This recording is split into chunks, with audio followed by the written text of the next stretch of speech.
اللہ تعالیٰ نے جو انسان پیدا کیے ہیں ان کے مزاج مختلف ہیں. ان میں کچھ لوگ ہوتے ہیں جو قوی ہوتے ہیں ارادے کے، جو فیصلہ کر لیا ڈٹ گئے. کچھ لوگوں میں وہ قوت ارادی اتنی مضبوط نہیں ہوتی، وہ ادھر ادھر سوچتے رہتے ہیں. کچھ لوگ جسمانی طور پر بہت توانا ہوتے ہیں، کچھ لوگ جسمانی طور پر پیدائشی طور پر کمزور ہوتے ہیں. تو اگر کوئی قوت ارادی کمزور رکھنے والا شخص ہے، وہ بھی تو اللہ کی تخلیق ہے، اللہ کا بندہ ہے. خطاؤں کا ظہور ہو جاتا ہے، توبہ کرتا ہے، پھر کچھ عرصے کے بعد پھر خطا کا ظہور ہو جاتا ہے، پھر توبہ کرتا ہے. تو ہم تو یہ سمجھیں گے کہ ایک حد کے بعد پھر اس کی توبہ قبول نہیں ہونی چاہیے. لیکن حدیث سنیے. وعن ابی ہریرہ رضی اللہ تعالی عنہ قال قال رسول اللہ صلی اللہ علیہ وسلم ان عبدا اذنب ذنبا، یقیناً ایک بندہ جو ہے وہ ایک گناہ کرتا ہے. فقال، پھر وہ کہتا ہے رب، اے میرے پروردگار، اذنبت فاغفر لی، مجھ سے گناہ ہو گیا ہے، مجھے معاف فرما دے. فقال ربہ، تو پروردگار یہ کہتا ہے اعلم عبدی ان لہ ربا یغفر الذنب ویأخذ بہ، میرا یہ بندہ یہ جانتا ہے کہ اس کا ایک رب ہے جو گناہ معاف بھی کر سکتا ہے اور سزا دے بھی سکتا ہے. کیا معنی ہوئے؟ گناہ اس نے کیا ہے لیکن جانتا ہے اللہ کو کہ وہ معاف بھی فرما سکتا ہے، تبھی تو وہ اللہ سے معافی کی درخواست کر رہا ہے. اس کے اس جاننے کی بنیاد پر، اس کے اس علم کی بنیاد پر، اس کے اس ایمان کی بنیاد پر فرمایا غفرت لعبدی، میں نے اپنے بندے کو معاف کر دیا. ثم مکث ما شاء اللہ، پھر وقت گزرا جتنا کہ اللہ نے چاہا. ثم اذنب ذنبا، پھر اس سے گناہ ہو گیا. فقال رب اذنبت ذنبا فاغفر، پھر کہتا ہے پروردگار مجھ سے گناہ ہو گیا، پھر مجھے معاف فرما دے. فقال ربہ، اللہ فرماتا ہے عالم عبدی ان لہ ربا یغفر الذنب ویأخذ بہ، میرا بندہ ہے نا جو جانتا ہے کہ اس کا ایک رب ہے، ایمان باللہ اس کے اندر ہے، تبھی تو پکار رہا ہے. اور یہ بھی جانتا ہے کہ وہ گناہ معاف بھی کر سکتا ہے اور چاہے تو پکڑ بھی سکتا ہے، سزا بھی دے سکتا ہے. تو فرمایا، اللہ تعالیٰ فرماتے ہیں میں نے فرمایا کہ میں نے معاف کر دیا. ثم مکث ما شاء اللہ، پھر ایک عرصہ گزرا اس کے بعد. ثم اذنب ذنبا، پھر اس نے گناہ کیا. قال رب اذنبت ذنبا آخر، اس نے کہا پروردگار میں نے تو پھر ایک اور گناہ کر دیا، فاغفر لی، مجھے بخش دے. فقال اعلم عبدی ان لہ ربا یغفر الذنب ویأخذ بہ، میرا بندہ جانتا ہے نا کہ اس کا ایک رب ہے جسے وہ پکار رہا ہے، کہ وہ جانتا ہے کہ اسے اختیار حاصل ہے کہ چاہے تو بخش دے اور چاہے تو پکڑ لے. اس کے اس علم، اس ایمان کی بنیاد پر میں نے اسے معاف کر دیا.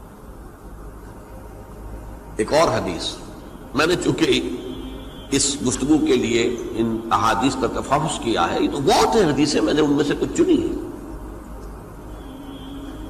ہمارے بعض واعظ ناصح وہ بھی کسی شخص کو روکتے رہے، برائیوں سے روکتے رہے، نہیں رکتا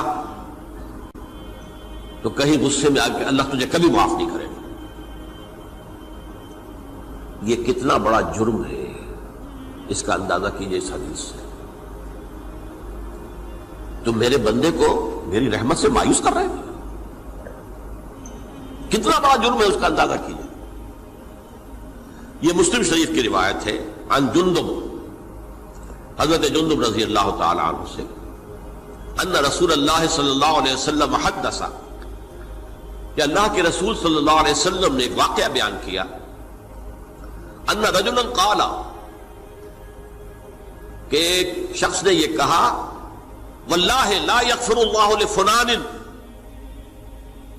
کہ خدا کی قسم اللہ تعالیٰ فلاں شخص کو کبھی معاف نہیں کرے گا.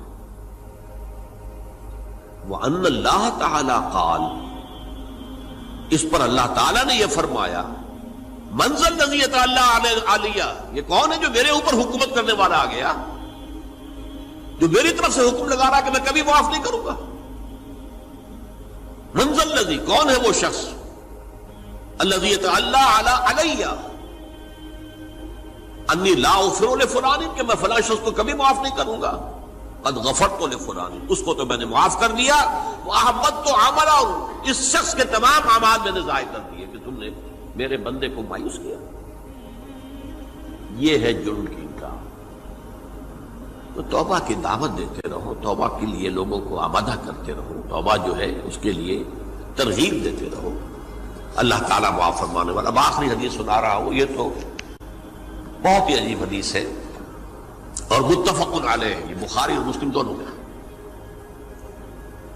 حضرت ابو سعید الخدری رضی اللہ تعالی عنہ جو ہے وہ اس کے راوی ہیں۔ حضور نے فرمایا کانا فی من کانا قبلکم رجل قتل 99 نفسا، تم سے پہلے جو امت تھی بنی اسرائیل، گویا کہ ان کا ذکر ہے، اس میں ایک آدمی ایسا تھا جس نے 99 قتل کیے تھے۔ اب آپ اندازہ کیجئے کتنا بڑا گناہ کبیرہ ہے قتل۔ قرآن مجید میں آتا ہے وَكَأَنَّمَا قَتَلَ النَّاسَ جَمِيعًا، اگر ایک انسان کو بھی ناحق قتل کر دیا گیا تو یہ ایسی ہے گویا کہ اس نے پوری نوع انسانی کو قتل کر دیا، اس نے 99 قتل کیے۔ فَهَلْ لَهُ مِن تَوْبَةٍ، پھر اس کے بعد یہ ہوا کہ اس کے اندر توبہ کا جذبہ پیدا ہوا۔ فَسَأَلَ عَنْ أَعْلَمِ أَهْلِ الْأَرْضِ، تو اس نے پھر سوال کیا، لوگوں سے پوچھا کہ زمین میں رہنے والوں میں کون سب سے بڑا عالم ہے؟ فَدُلَّ عَلَى رَاهِبٍ، تو اسے بتایا گیا فلاں راہب فلاں جگہ پر ہے، وہ بہت نیک ہے، بڑا عالم ہے۔ فَأَتَاهُ، وہ اس کے پاس آیا، فَقَالَ أَنَّهُ قَتَلَ 99 نَفْسًا فَهَلْ لَهُ مِن تَوْبَةٍ، انہوں نے کہا دیکھیے راہب صاحب، میں نے 99 انسان قتل کیے، اب مجھے یہ بتائیے کہ میرے لیے توبہ کا کوئی امکان ہے؟ فقال لا، اس نے کہا نہیں۔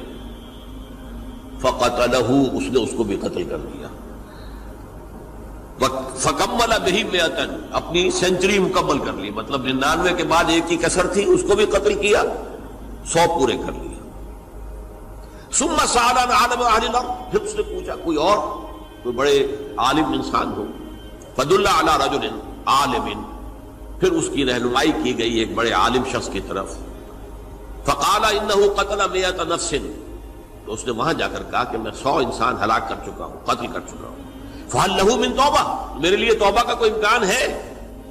فقال نعم، کہا کیوں نہیں، 100 قتل کیے تب بھی کیا ہے، توبہ کا راستہ دروازہ کھلا ہوا، ما لم یغرغر، جب تک کہ وہ گھنگرو نہیں بج رہا اس وقت تک تمہارے توبہ کا دروازہ کھلا ہوا ہے۔